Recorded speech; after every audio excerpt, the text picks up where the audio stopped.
Chapter 26. A Bad Dream. July, and I'm still here at Tulagi. When the school term ended, many of the students went home for the summer. Half of our gang, in fact. Bear Meat, Skinny, Dirt Seller, and Grasshopper all went to help out their families on the little plots of land they have left. Allotments meted out when the Oklahoma reservations were broken up by the Curtis Act of 1898. I'd never heard about the Curtis Act before, and I sure as blazes did not hear a word about it in any of the classes taught at Tulagi. I learned the story from the other Creek students, mostly Deacon, who knows the most about tribal history and genealogy and the acts of Congress that affected Okie Indians. The Curtis Act abolished the tribal governments and tribal courts in what was formerly supposed to be Indian territory forever. It divided, like cutting up a cow, what used to be communal lands between individual tribal members. No Indian was allowed more than 160 acres, which left 90 million acres, the greater part of Indian land, to be given to white settlers. If that wasn't bad enough, Deacon said while sitting around the fire after a stomp dance, every Indian had to pay taxes on their land for the first time. So a lot had their land taken for non-payment of taxes. We also now had the right to sell our land if we wanted, and white men were ready to buy it. Especially after the oil, Little Coon added. Deacon nodded. Black gold, white men call it. We call it the Black Curse. A lot of that oil was on Indian lands. A few of us did get rich, but not so many as you'd think. Much of the Indian oil land was stolen by white men who got Indians drunk and had them sign their names on bills of sale, and then did not pay them a cent. Some white men married Indian girls just to get their land. But, I said, then I paused. Deacon looked at me and nodded again. I know what you're thinking, Jaybird. Didn't people object once they sobered up? First of all, most courts will not take the word of an Indian over a white man. Second, if an Indian woman marries a white man, then ends up dead right after leaving everything to her husband, there's not a soul left to object or ask if that death was suspicious. I took a deep breath and shook my head. It all sounded like a bad dream. It made me understand even more why Pop wanted to escape from being an Indian. Why he didn't want to raise me knowing about all of this. I cannot say he was right, but I see how he was trying to spare me the pain. Bear Meat growled. Some of us still got land. No one going to take it from us. The firelight flickering over his determined face also made it possible for me to see the smile that came to Possum's lips. Bear Meat, Possum grinned, is the littlest one in his family. They're all bad men, even the women. Don't nobody mess with the Cheeto family. Since 2/3 of the whole student body left, it's been quieter here at Tulagi, though Possum, Little Coon, and Deacon are still here. While some of the school staff remained, quite a few others are gone, taking their once-a-year vacations. Now no one's perched atop the water tower with field glasses to observe our every movement. Rather than the usual schedule of drilling and classes, those of us left here now have different roles to play. Mostly as laborers and farmhands. Whether school is in session or not, animals have to be fed, grass has to be cut, and crops need to be tended. Plus, there's all the upkeep on the many school buildings. Why am I still here? Well, for one, there is no home for me to return to. Not even 20 or 30 acres, like family farms that Grasshopper and Skinny and Bear Meat went back to for the summer. For another, a second letter came in June from Pop. It was not delivered to me in the mailroom, but by Superintendent Morrell himself, who called me to come to his office at noon. Mr. Blackbird, the superintendent told me, gesturing to me with a wave of its massive left hand. I have heard from your father. He held out the brown piece of paper on which I saw my father's familiar writing. It was not letter paper, but something heavier. A piece cut from a brown paper bag. The date on the top was a week after the letter I'd received. To Superintendent Morrell, from William Blackburn. Sir, I apologize for sending this on such rough paper.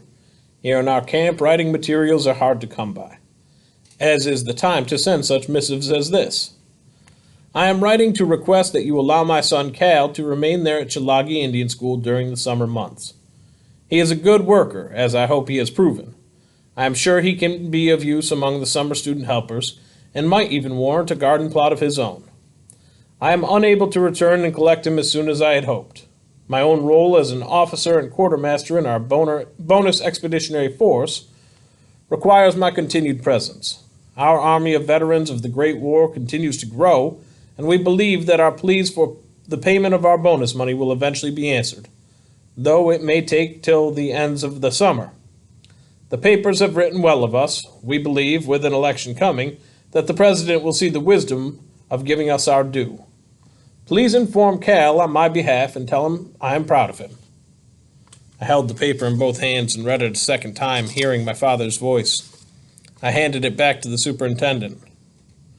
"Does this sit well with you, Mr. Blackbird?" Mr. Morrell asked, as if I had any choice in the matter. So I did the only thing I could do. I nodded. That was 3 weeks ago. Since then, I've been settling into my new role as a full-time farmhand. In addition to such things as grass cutting and whitewashing walls, I've been spending time in the stables. Mr. Adams has been teaching me how to work with the big Percheron horses. He also has detailed me to the one most responsible for feeding and currying of those retired cavalry mounts. I am clearly their favorite, Dakota in particular. The big horse starts whinnying whenever I am within a half mile of the stables. I have also been allotted a plot of my own to farm. Whatever I grow there can be sold with funds from the sale going into my account. There are no academic classes, but I have been able to study on my own using books borrowed from the library. A big box of novels and textbooks discarded from a high school in Oklahoma City was donated in June to our so-called library, housed in that small room in the academic building. I was the first to get my hands on them. We do not have a proper librarian, but Mrs. Teague suggested to the superintendent that I should be the one to go through the books and see they got shelved right. My favorites among them are no less than 10 novels by Sir Walter Scott and 4 by Robert Louis Stevenson. Possum, on my recommendation, is now working his way through Kidnapped. The one I'm reading right now, before sleeping, is Treasure Island. I read it 2 years ago, but it has even more meaning for me now. I guess what I like best about it is that while I'm reading, I'm not here at Chilagi. I'm off on that wild quest with Jim Hawkins and Long John Silver. For a time, deep in those pages, I'm not even worrying about Pop or missing him. For a time, there's nothing but pirates and buried treasure on my mind. I close my eyes and drift off into a dream where Jim, who looks a lot like Possum, and I are walking along an ocean beach. "No! Look out! No!" That shouting, near hysterical voice was so loud that it woke me up. I look around. I'm in my bed in the half-empty dorm room. The still-open copy of Stevenson's adventure tale is clutched in my right hand. Jim Hawkins isn't there, but I'm not alone. Possum and Little Coon are both staring down at me with worried faces. That tells me the one shouting was none other than yours truly. It pulled them out of their cots to the side of their crazy friend. "Jaybird," Possum says, "it was only a dream." I shake my head, half to try to come fully awake and half to deny what my friend just said.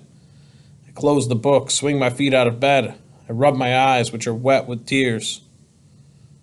"No," I say. "More than that." I look at my two friends, the full moon shining in through the window casts enough light for me to see the worried looks on their faces.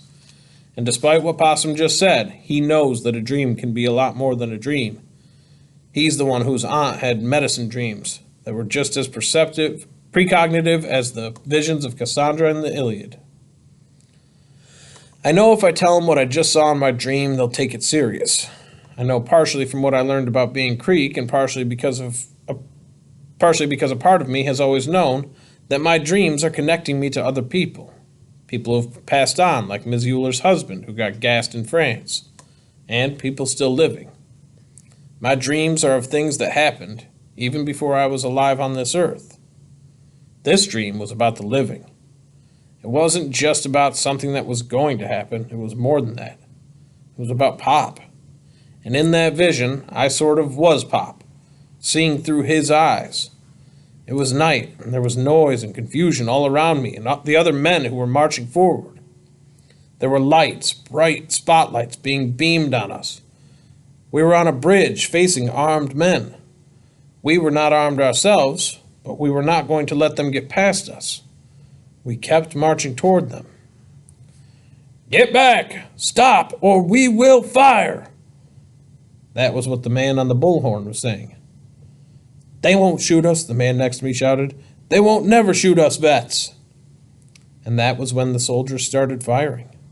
I felt the bullets entering my chest and I was falling, dying, and woke up shouting, "No!" Possum and Little Coon are still by my cot, looking at me.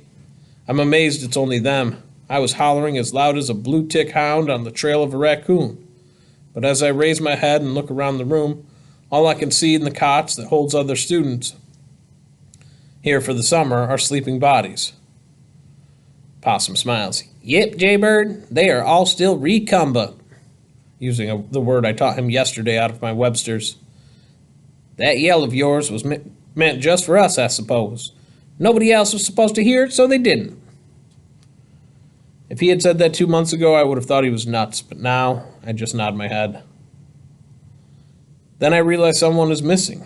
Why isn't Deacon, whose bed is just past Little Coon's, also here by my cot? I stand up and peer in that direction. It looks as if there's a body in Deacon's bed, but then again it looks as if the cots of my other two friends are also not empty. I walk over to Deacon's bed, pull back the covers. He's not in it. What it holds is a bedroll like the ones in Little Coon's and Possum's cots, like the one they are fixing in mine. "Put on your sneakers, Jaybird," Little Coon says.